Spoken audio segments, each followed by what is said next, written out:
But let's bring in some Manchester United fans who rung up this morning to have their say on what they're seeing right now from their team. Let's get to Neil. Morning to you, Neil. How are you doing? Neil. Morning, guys. Morning. First time caller. How are you guys? All good, mate. We're good. Thank you for calling us in then and have your say on what's going on with your club. What do you make of it all? I mean, where do I start, really? Because it's actually just abysmal. Like, the players look like they've got no idea what's going on with life, let alone with the club. And they're just running around like headless chickens, as people keep on saying. But I think it just comes from the top, really. It starts from the top with Ten Hag, and it just whittles its way down. There's no leadership. There's no understanding. There's no just like consistency. You know, you've got Ten Hag constantly talking in riddles and, you know, getting confused when, you know, he gets pulled up on things that he says. A few weeks ago, he was talking about mentality. He mentioned it 4 times, mentality.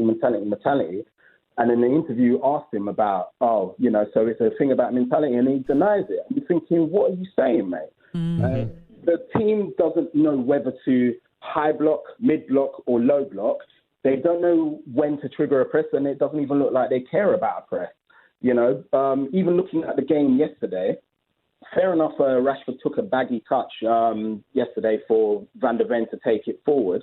But you could see that there was no understanding between what was happening between Rashford and Garnacho, because Garnacho started to make a run in front, where really and truly he should have seen that, taken the ball from Rashford, and then Rashford run on the inside. Van der Ven's now anticipated that, gone through the whole team like his name was Messi for a second there, and then put in a great cross for a tap-in for Johnson. Now, how no one has actually, you know, created a tactical foul on him, I don't know. Like, they just wanted him to just look like an amazing player there, which he's a good player, but you shouldn't be allowing anyone to be running through your whole team like that. We've got new players in that we spent millions and millions on, and I get that that's not down to Ten Hag with the prices, but these are the players that you've requested. And other than Shaw or Malacia being in at left back, that is your first choice team. Now, if that's your first choice team and they're still performing in such a way, then what does that say about management? What does that say about your ability to guide these players? You know, like Fernandes, we've finally broken him. We've broken for Bruno. I'm looking at my colleague who looks like the spitting image of Bruno. I'm thinking, have you swapped places? Neil, some really good points there. Thank you very much for that call. I'll tell you what, they needed someone like a Scott McTominay. Because you imagine he would have tried to take the game with the scruff of the neck and try and do something. Yeah, you think well, maybe they've made the wrong choice there. Let's bring in Jonathan, who's rung up this morning. How you doing, Jonathan? Good morning, Jonathan. Well, I'm sitting in the pouring rain in North Manchester, and after watching that yesterday, how do you think I'm feeling? But it can only get better.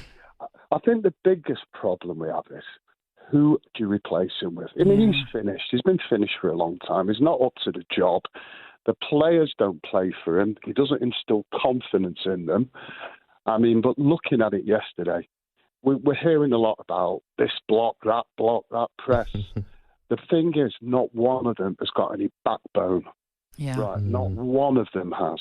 The first goal, Rashford, Gabby, you would have took him out. Anyone would have took the guy out. It's a 50-50 ball. Smash it. It's the first 3 minutes. He bottles out. Right? This also, I think it's not just the manager. We brought this wonderful brains trust in. You know, we've got the guy who used to run cycling for Britain. You know what I mean? He knows what he's doing in football, doesn't he? So we bought Ugarte. Crikey, I don't know what we bought him for.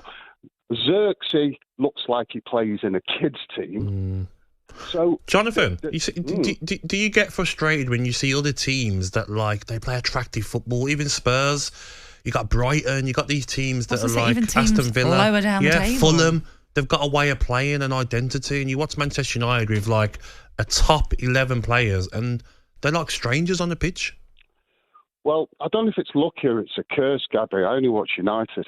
I'm not interested in any other football clubs. I'm a United fan. I know. Mate. Well, yeah, I've had a lot of good times over the years. A lot more than you, mate. Hey, no, Jonathan.